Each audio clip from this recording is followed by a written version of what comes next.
Pangasinan has always been a go-to destination for adventures, relaxation, and learnings. Mapadagat, ilog, bundok, simbahan, mga istruktura at kung ano-ano pa, mayroon yan sa Pangasinan. Kukulangin ng isang linggo para malibot at matuto sa ganda at yaman ng probinsya. At sa bawat pagbisita sa mga bayan at pasyalan, tiyak na may maiuuwing karanasan at bagong kaalaman. Gaya na lamang ng ating dalawang travel buddy ng Ganda Mo, Pangasinan. Simulan na ang pasyalan. Pumasyal sa Pangasinan, balikan ang lahat ng papasaya. Kalula, klaseng ang taglay na ganda. Siguradong mag-enjoy ka. Kalula, pumasyal sa Pangasinan, balikan ang lahat ng papasaya. Kalula, klaseng ang taglay na ganda. Siguradong mag-enjoy ka. Kalula, Pangasinan.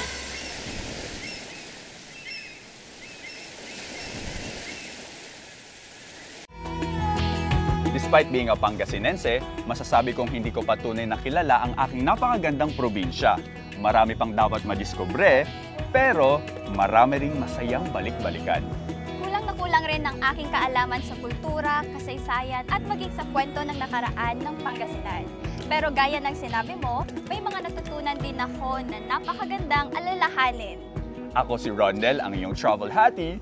At ako ang inyong cheerful explorer, Andrea, Samahan niyo kaming balikan ang naming paboritong experience at mga natutunan sa ating mayaman at napakagandang lalawigan. dito sa Ganda Mo, Pangasinan!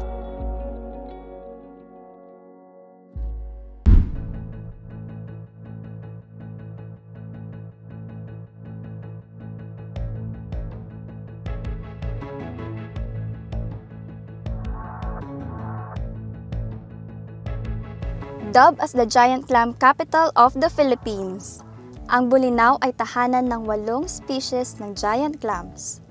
Mula sa town, 5 to 10 minutes ay mararating natin ang Sitio Gigiwanan, Barangay Luciente First, kung saan sasakay ng bangka para makita ang naglalakihang clams.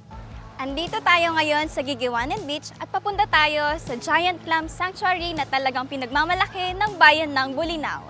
First time ko to, kaya tara na, let's go!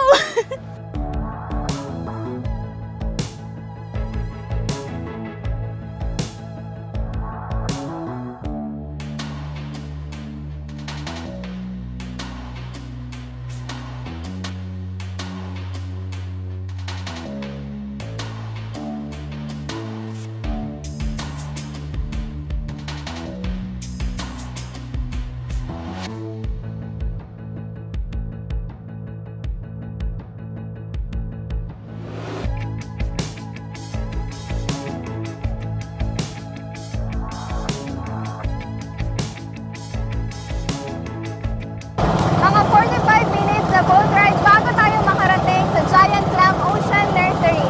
Kaya before we get there, may enjoy muna natin itong napakagandang view. Woohoo!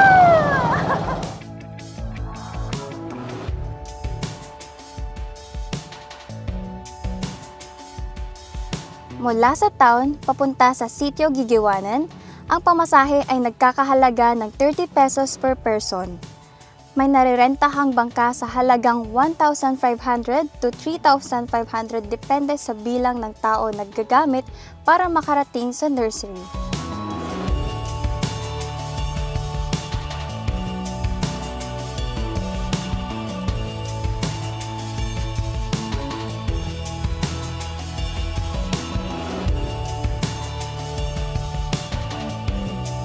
Bago marating ang nursery, maaaring makiusap sa tour guide na daanan ang coral site along the way upang makapag-snorkeling.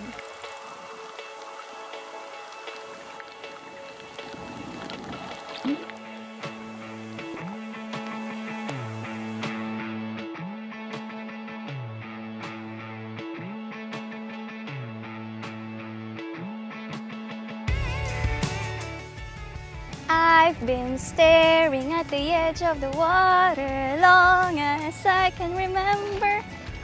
Sorry guys, yun lang kaya ko.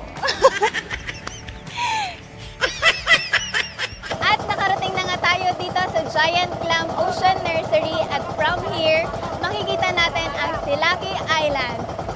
Serving you the best view!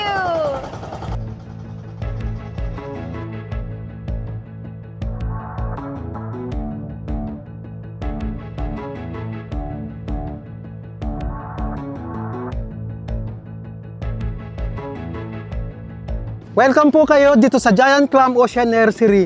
Mayroon po siyang area na 5.8 hectares. So na-start lang po ito, na-establish po noong 1985 sa pamumuno po ni late Director Edgardo Gomez ng University of the Philippine Marine Science Institute. So nag-start lang daw po sila sa 3 clams. Ang isa po galing po ng Solomon Island, yung dalawa po galing pa po ng Australia. So nag-import pa po ang Pilipinas para po maparami ang mga clam dito sa Pilipinas. Noong 2021 inventory po, nagkaroon na po ng 38,687 pieces ng mga giant clam. Yung mga big clam po, yung mga juvenile, mga 20,000 po. More or less po yun. So, from 0 to 7 years po, ang clam po ay lalaki po siya. So, 8 to 10 years, nagka-transform po siya, pwede na po siya magre-reproduce. Ayun po siya. So, mapaparami po siya, tatagal po siya ng 100 to 120 years. Yung Trident na gigas, yun po yung pinakamalaking clam. Umabot po siya ng 1.4 meters. So mahigit isang. Sa ngayon po yung dalawa na clam na buhay pa po yung dalawa. Yung isa po nasa marine laboratory po. Naka-preserve po yung clam na yon dahil po namatay siya. Pero andun po sa laboratory sa ngayon po. Umaabot na po yung pinakamalaking clam dito, umabot na po siya ng 96 cm. So almost 1 meter na po siya. Ayun po. So mas mag-enjoy po kayo dito sa Giant Clam kung mag-snorkeling po kayo. Bawal po ang tumalon, lalo po sa area ng mga clam. Bawal din po ang ipasok ng kamay kasi ano po siya, delikado po. Bigla pong nagko-close yan. Ayun po. So may lalim po siya no 1 to 2 meters ang lalim po. Pagka low tide po hanggang dito ko lang po. Meron po tayong 8 clams na species dito sa Pilipinas po. Kasi yung 3 po, bali sa buong mundo po, mayroon pong 11. Yung 3 po kasi hindi po sila nabubuhay dito kasi hindi po, depende po sa climate. Doon po yung climate po sa Red Sea, yung po malamig po yung klima doon, so doon lang po sila talaga mabubuhay. So dito lang po sa Pilipinas, bali 8 lang po yung species na mayroon tayo sa na clam dito sa Pilipinas. Opo. So kaya po tinawag po nilang Bulinaw, the Giant Clam Capital of the Philippines dahil po sa mga Tacloban na ito.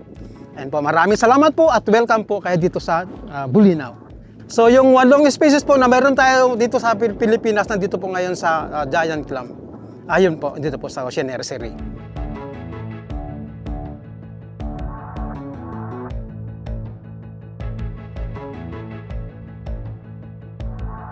Ang nursery ay kalapit lamang ng Silaki Island. Kaya naman ang mga mangingisdang nakatira dito ang nagsisilbing tagapangalaga at tagabantay ng mga giant clams.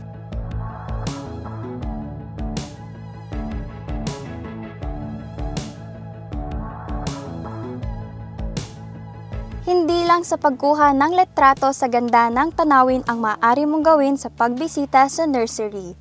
Dahil pwede ding mag-snorkeling upang makita ng malapitan ang mga clams at may available na floating cottage sa halagang 10 pesos per head.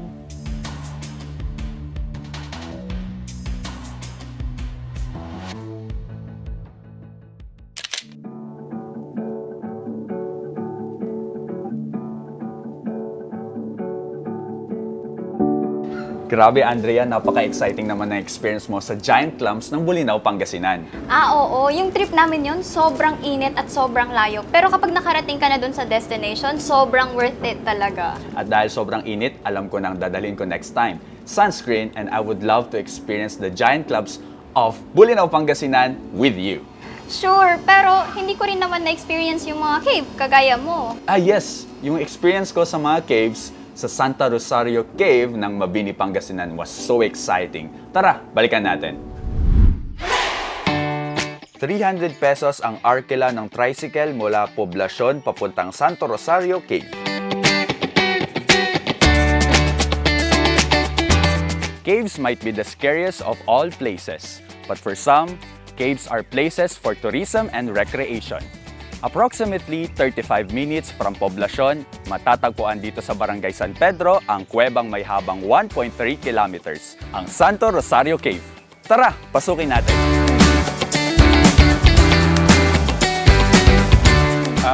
Itong kuweba na to ay pwedeng pasukin sa Santo Rosario Cave. In fact, isa siyang system kasi isa siyang kuweba na maraming lagusan or pasukan. Ang isang pasukan niya is yung Buwal, yung pinakamababa, tapos na matatagpuan sa Barangay San Pedro, and then yung Santo Rosario na nandito rin sa Santo Rosario kung saan dito tayo papasok ngayon. Usual na nakikita natin na typical sa isang kuweba ay yung mga rock formations like stalactite and then stalagmites, and then mga columns. At iba't ibang klase ng hayop na sa loob lamang siya natatagpuan. Makipag-ugnayan lang po sa munisipyo para po ma-endorse nila kayo dito sa Barangay San Pedro para po mabigyan po kayo ng guide. Na-discover po ang Santo Rosario Cave dahil po sa 3 tao na nakadiscover noon. Sila yung Santos, Arturo at saka Sario. Kaya naging Santo Rosario. Kasi noon nga naghahanap sila ng mga pataba kasi hindi pa uso ang abuno noon. May isang butas daw na may lumabas na bat. Ginanon daw yung kamay nila, malamig. Ay, cave ito, sabi nila. Kaya ang ginawa nila, linakyan nila yung butas. Yun pala maganda sa loob. Kaya ayun, yun nang umpisa na na-discover yung Santo Rosario Cave po. Na-discover pa yung cave na yun 50 years ago. So medyo kinakabahan po ako ngayon sa pagpasok sa kuweba, pero para sa inyo, papasukin ko to. Tara!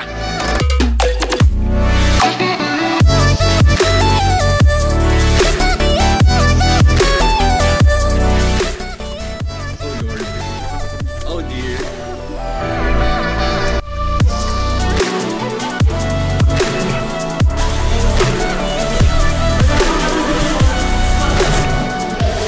So nandito po tayo ngayon sa loob ng Santo Rosario Cave at makikita niyo po nakalubog po ako sa isang tinatawag nilang Nighten Pool. So para sa mga adventurers, this is for you.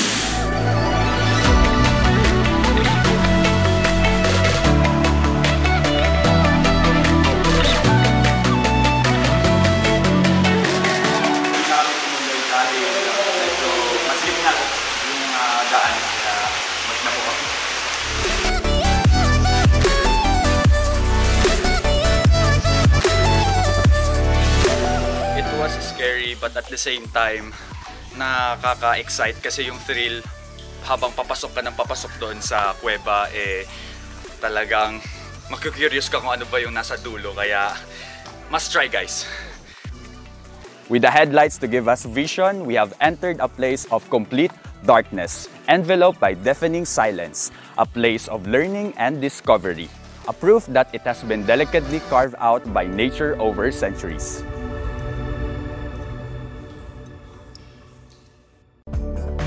Pero grabe yung experience nyo doon ha. Sobrang liit lang nung papasukan. Nakahinga pa ba kayo sa loob nun? Actually, Andrea, may claustrophobia ako at nung una talagang takot na takot ako. Pero sabi nga nila, it's worth the risk. So, nung pumasok na ako, nakita ko kung gaano kaganda ang Santo Rosario Cave. Oo, makapunta nga sa Mabini soon. Tour mo ko ha. Sure, why not? At sa ating pagbabalik, atin namang pag-usapan ang mga pinakatumatak na kwento ng nakaraan dito sa Ganda Mo, Pangasinan.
Kultura Splashway.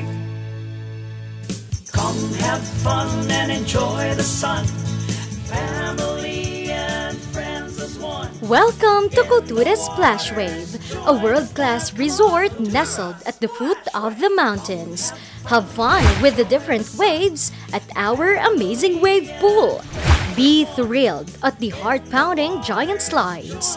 Swim to your heart's content at the uniquely designed dolphin pool. Be a child again with your family and friends at the Water Factory. Enjoy the comforts of your home at the spacious, elegantly furnished, air-conditioned rooms. Celebrate the best times of your lives at Juliet's Legacy Hotel and Pavilion. Face your fears at our Skywalker. Relax and find your calm at our Fish Spa. Located at Cares, Pugo, La Union.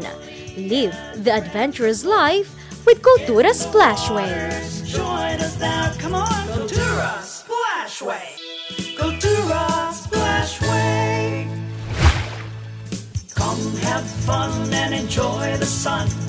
Family and friends as one. In the waters, join us now, come on, Kultura Splashway. See you there. Kultura Splashway.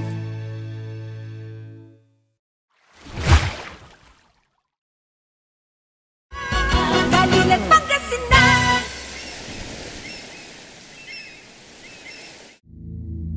Napakayaman talaga sa kasaysayan ng Pangasinan.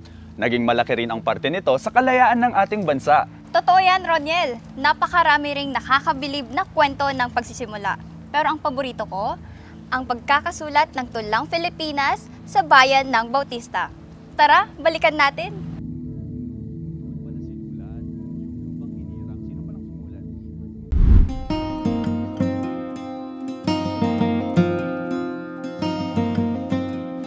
Nandito tayo ngayon sa Barangay Poblacion East kung saan makikita ang National Historical Marker ni Jose Palma. Ang makatang nagsulat ng Tulang Pilipinas na kalaunay naging liriko ng pambansang awit ng bansa na Lupang Hinirang.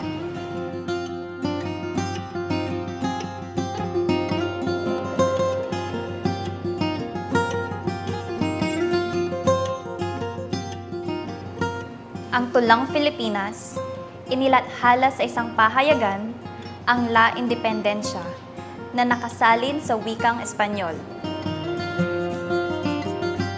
Si Jose Palma ay ipinanganak sa Tondo, Manila.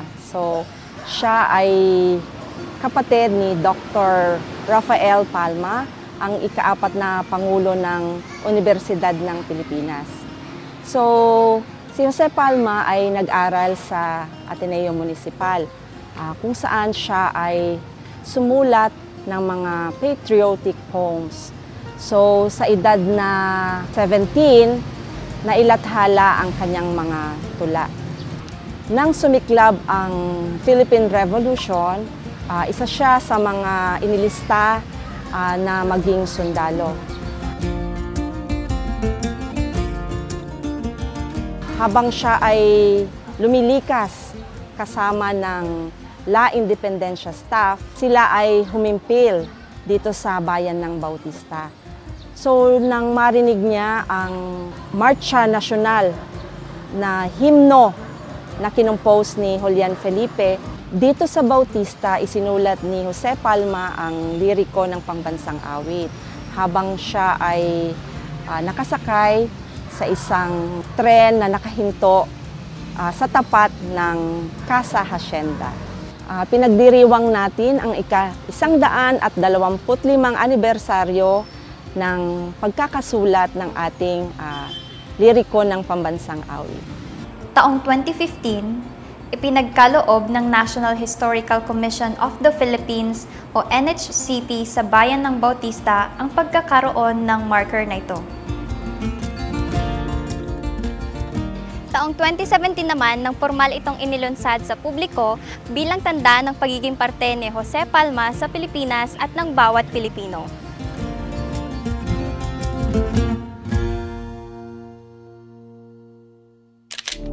Grabe, napakamakasaysayan talaga ng bayan ng Bautista. Sobra, Rodniel. Akalain mo yun? Doon isinulat yung lyrics ng kanta na hanggang ngayon inaawit pa rin natin. And speaking of history, Andrea, alam mo ba kung saan nanggaling ang pangalan ng bayan namin na Pusurubio? Hindi, saan nga ba? Ang Pusurubio ay Spanish term na ibig sabihin ay red well, pozo, which means well, rubio, which means red, kaya siya tinawag na Pusurubio. At may mga natural spring resorts na na-experience ko before na pwede mong ma-experience kapag napadpad ka sa bayan ng Pusurubio. Ay, game ako dyan. Filled with giggles in the air, you can have a good time at this resort. Pangkag, gusto nyo ding i-try dito. Gaya po yung mga kaibigan namin and dito po namin na pag-isipan na mag-banding po. Maganda po kasi dito kasi galing po sa Bukal and marami pong pwedeng gawin dito like yung sa may, dito po yung sa ulan-ulan and doon po sa mga slides na po. Tara guys, excited na akong i-try yung pool nila at take note guys, fresh water to so walang halong chemical. Let's see! Fun fact guys, dito nanggagaling ang fresh water. Kaya naman kapag kagaling sa ilalim, diretso sa pool. Kaya naman, ano pang hinihintay mo? Langoy na! Ang pag-aalala ng mga magulang for their kids are being washed away dahil sa 2 kid-friendly pools na may lalim na 3 feet at 4 feet. At kung hanap mo naman ay thrill, meron silang 5 feet at 7 feet pools na magbibigay sa'yo ng deeper experience. In every corner, you will witness a joyful celebration of families brought together in this enchanting resort. Bali, 2 bukal po ang nandito sa amin. Kasi nga 4 po yung pool namin, kaya kailangan 2. Para mag-suporta sa dalawahan para ma-ano niya yung tubig namin for flowing. Kasi po, namin yung tubig namin, fresh water, walang chlorine, yun hindi daw makati, kaya binabalik-balikan. Natural po yung tubig namin. Yung kadalasan yung mga family bonding nila, yung mga birthday, mag-celebrate ka ng birthday, ganyan. Meron din kami occasion dito, ganun. Sa mga nanonood po dyan, kung gusto nyo pong pumunta dito sa aming resort, fresh water po yung tubig namin, flowing po. Kaya kung gusto nyo mamasyal dito, punta lang kayo dito. At mura lang din naman ang entrance namin. 30 sa kids, 50 po sa adult. Saka mura din po yung cottage namin. At marami po kaming pool, 4 po. Kaya magaganahan po kayong mag-swimming. Ganda po dito sa Bangkag kasi po mararanasan po namin yung iba't ibang pool. Enjoy na enjoy po talaga kami kasi po ngayon lang po kami nakapag-outing dito sa Bangkag. Maganda po dito sa Bangkag at ito po yung pinaka-visited na place sa Pusurubio. Sure po na babalik-balikan po namin ulit ng mga friends ko. Pusurubio is strong and free!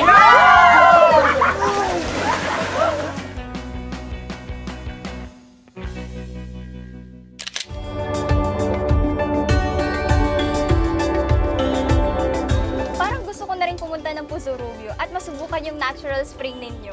Sure, Andrea. I would love to have you there soon. Promise yan, ha? Promise! Ilan lamang yan sa napakaraming kwento ng ating probinsya. Kaya nga isa ang history sa mga pinakapaborito kong natutunan sa pamamasyal dito sa Pangasinan. Tama ka dyan, Andrea. At isa rin sa mga paborito ko na alam kong paborito mo rin ay ang food trip. At syempre, mga produktong tatak, Pangasinan. Babalikan natin yan dito sa Ganda Mo, Pangasinan!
maliliit at hindi ba malusog ang inyong mga halaman? Omega Green ang kasagutan.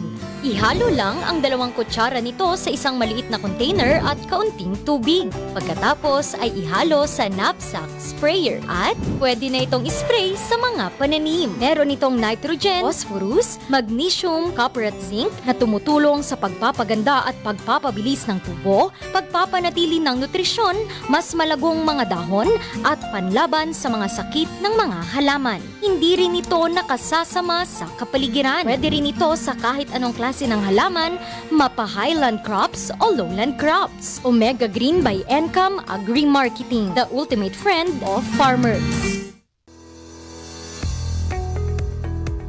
Looking for a place to stay in Baguio City? Find your calm at Hotel Supreme. A good dip at their pool.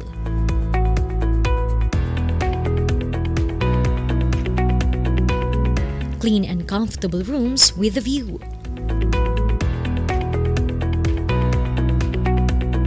Accommodating staff.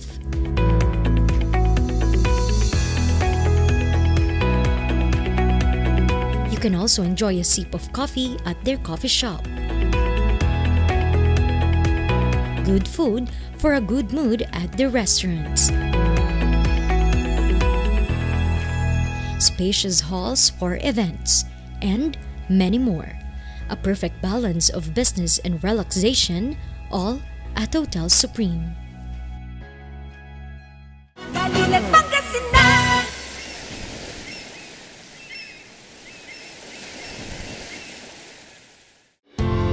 Uy, ang ganda naman ng bag mo.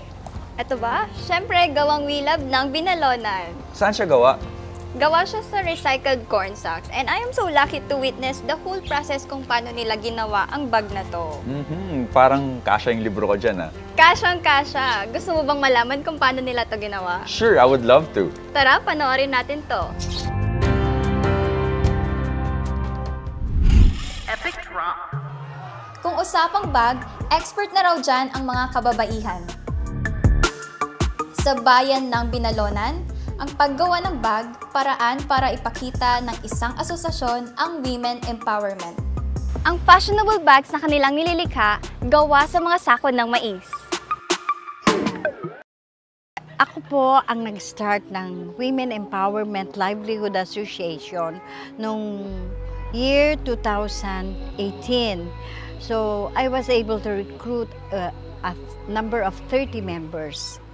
But when pandemic came, parang na-stop our project kasi po parang nawalan kami ng confidence kasi hindi namin alam kung saan namin i-market.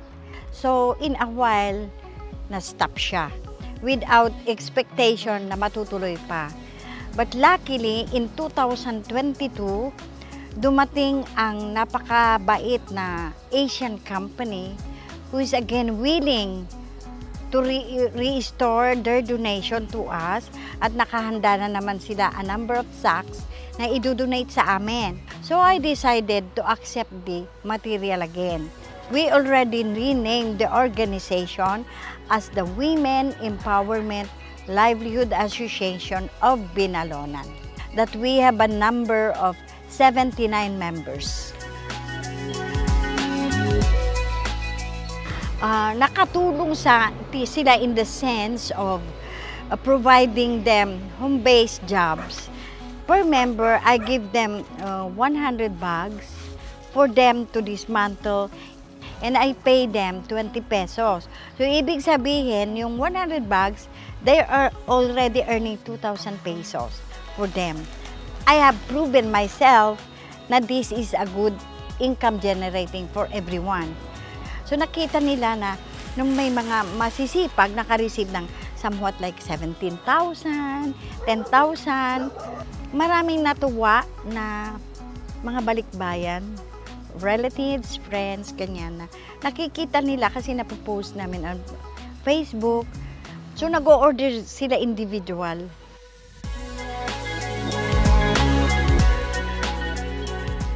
First, i-dismantle namin yung sacks. Tatastasin namin yung sack. we have to segregate the parts of the sacks, and then after that we have to wash, we have to clean. Babrasin namin with detergent and to remove the mga chemicals. And then next is the washing. We cut the cutting and then the assembling, yung pananahin na namin. And that is how the bags are being processed. This project is a labor of love na lahat talaga nandyan ang pagmamahal ng mga membro. The price for their market bags ranges from 80 to 150 pesos depende sa size. Sa kanilang mga fashionable bags naman, 500 pesos ang presyo ng plain at 800 pesos naman kung may disenyo.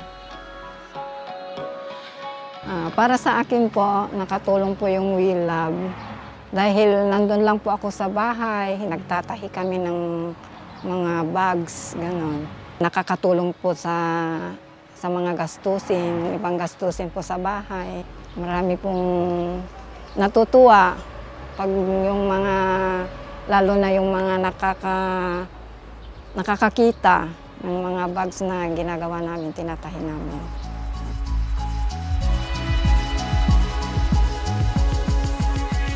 Ay, malaki po kasi wala kami mga trabaho before. Kaya ngayon, kahit pa paano, pag may mga project kami, yun, may trabaho kami. Masaya, nagkakasundo naman po lahat. Yung pagtastas namin nag-umpisa para makabuo ng project namin, lalo na pag may mga order po, makakatulong sa mga pangangailangan po namin.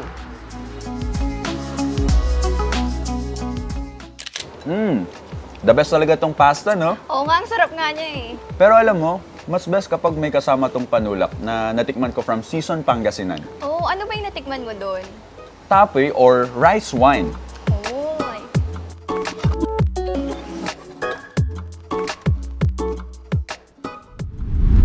Taste the flavor of the rich culture. It's a known fact that Filipinos know how to have fun, and it's imprinted in our grains. From the grinding to mixing and waiting for the perfect time, celebration is waiting. Catch the mildly sweet and lingering taste of traditions in every shot of this product this town is proud to share.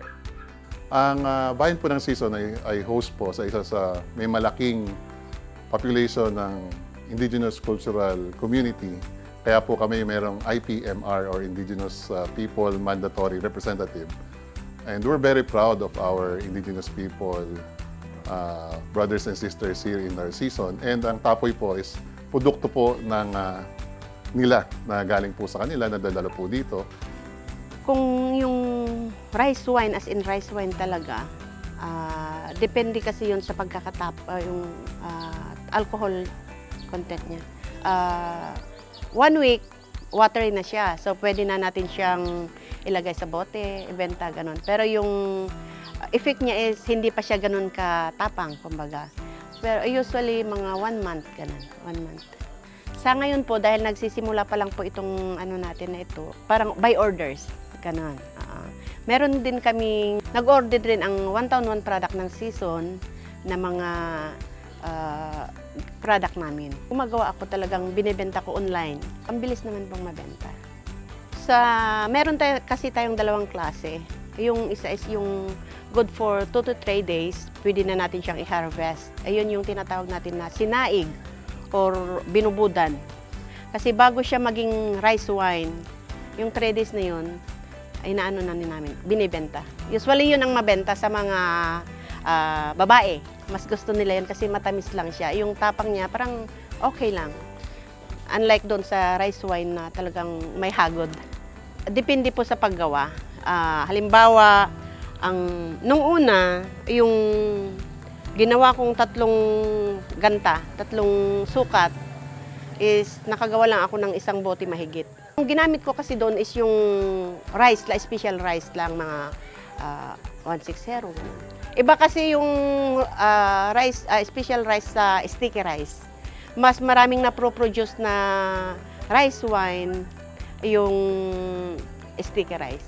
Pero actually, meron na yung mga matatanda talaga na marunong nang gumawa pero hindi nila ginagawang negosyo. Kumbaga, kung may mga okasyon lang. Kasi usually ang rice wine sa amin dito na mga nandito sa lowland, pag may kasal, in demand yan. Yan.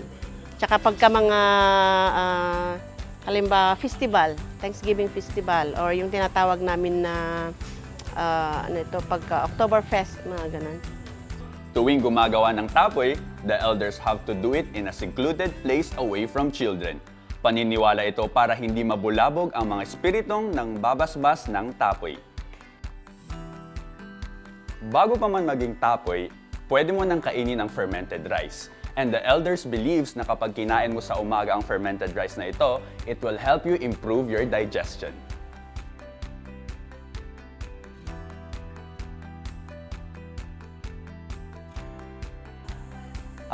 Pag galing ka po sa National Highway, sa crossing ng NCC, mula po doon, mga 7 kilometers. Tapos ang pamasahe, 20 pesos each. Pag Arkila po, mga 80 pesos po sa isang tricycle.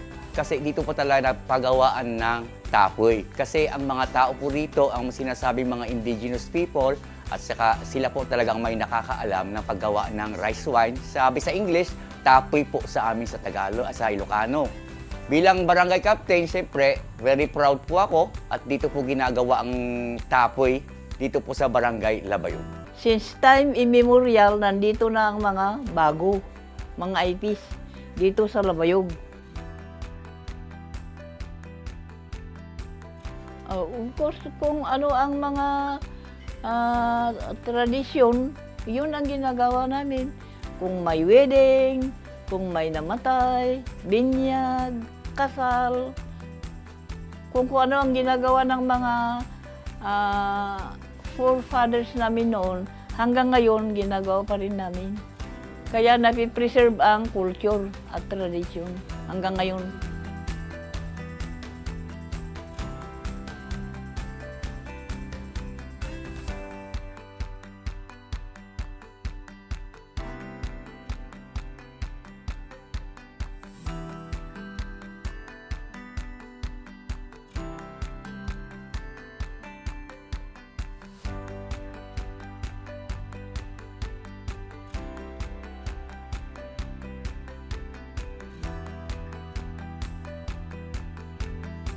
Every little success deserves a pat on the back, so take a sip and celebrate.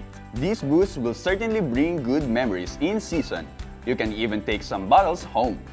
Tap your friend and share some tapoy made in Barangay Labayog.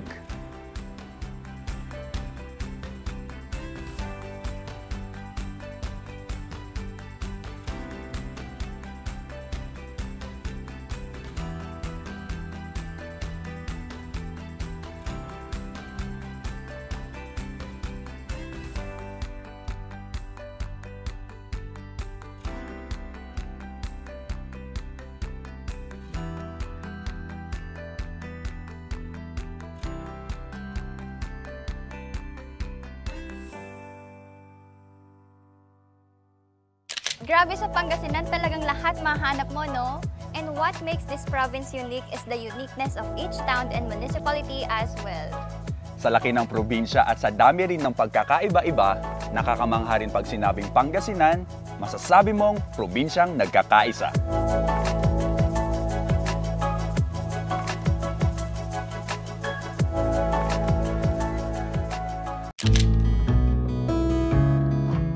Nagkakaisa sa pangangalaga sa tradisyon at kultura, pagpapakilala pa ng mga pasyalang tunay na may pagmamalaki ng probinsya, at pagkakaisa sa pag-unlad ng magkakasama anuman ang pagkakaiba.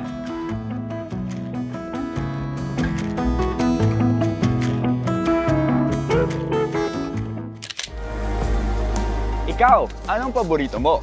Kung wala pa, huwag kakalimutang isama na ang iba't ibang mga lugar sa probinsya sa inyong bucket list. at sabay-sabay nating tuklasin ang tunay na ganda ng Pangasinan.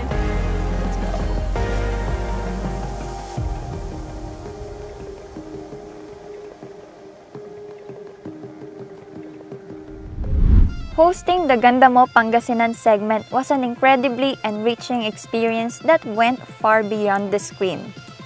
Through this experience, I gained a deeper appreciation for my province's unique beauty, traditions, and resilient spirit, allowing me to see Pangasinan from a new perspective. Every story I shared and person I met taught me something valuable, from the warmth of the locals to the rich heritage and pride they carry. Personally, this experience pushed me out of my comfort zone, building my confidence and teaching me the value of connection. Even today, the friendships I formed remain strong, showing how powerful these experiences can be in shaping lifelong connections. All of my episodes are memorable. I get to witness the beauty of Bolinao, the rich tapestry of history in Bautista, how small ideas improve the financial situation of the MSMEs, and the creativity of the artisans of Binmalay.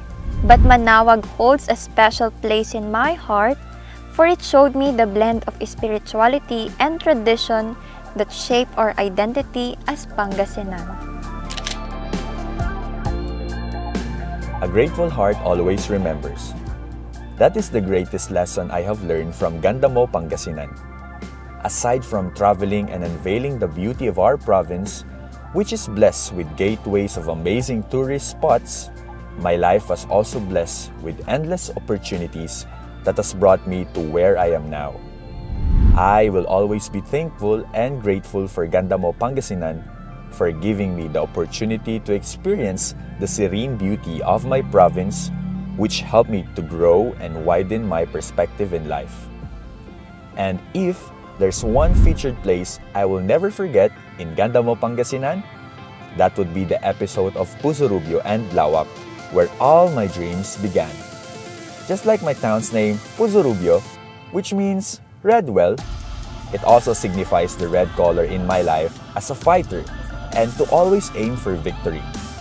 And just like a well which is deep and filled with fresh water, I also have a deep sense of kindness and compassion to others, always reminding myself that we all need to inspire each other to continue exploring our lives and our province, Pangasinan.